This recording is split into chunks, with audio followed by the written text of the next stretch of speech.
Now the last adjustment we're going to be making to our bouncing ball is changing the arcs of this. And we have a pretty good arc to start with, but it's not quite what a bouncing ball looks like. A bouncing ball would actually not wave in and up like this. It would actually be kind of like little hills, like tiny jumps. So we need to change what's called the motion path of our ball.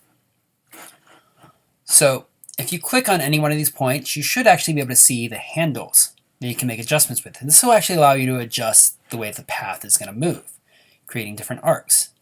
And saves you from having to put in extra keyframes to bend these lines out. You can actually bend them in between your two keyframes, which is really great.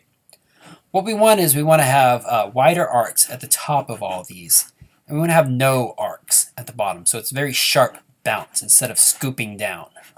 Because when something hits the ground, if it's going to bounce, it's going to immediately hit the ground and then pop up. It's not going to sweep down into it.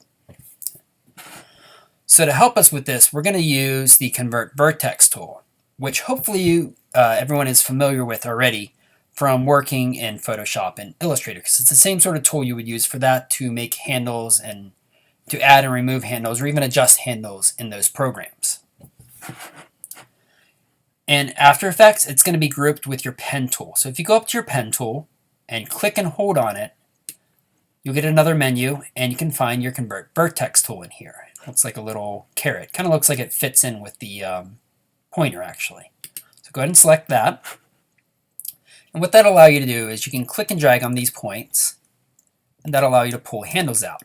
Now you want to try to keep them as horizontal as possible for these top points, so we get nice arcs, so it bends down. And then for the bottom points, all you need to do is click on them once, and that'll remove the handles, creating more of a straight line at the bottom.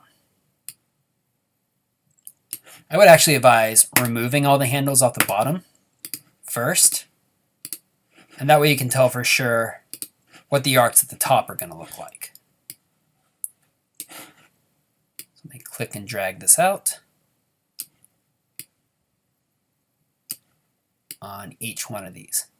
Now when you do this, you may end up needing to make small adjustments to your width or height if your bounces don't look quite the same.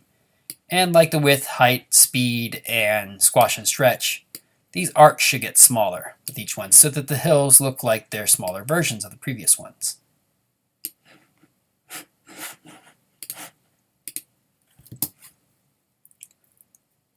And it's a subtle change, but it's a noticeable one.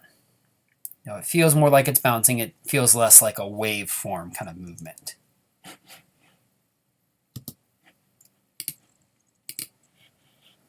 So look through your, take a good look and preview your bouncing ball. If it looks like it's not bouncing quite right, you know, make some adjustments to it. Try to figure out whether it's the squash and stretch, the easing, if it's the height or width of the bounce, the speed of the bounce, or it could just be the arcs in there.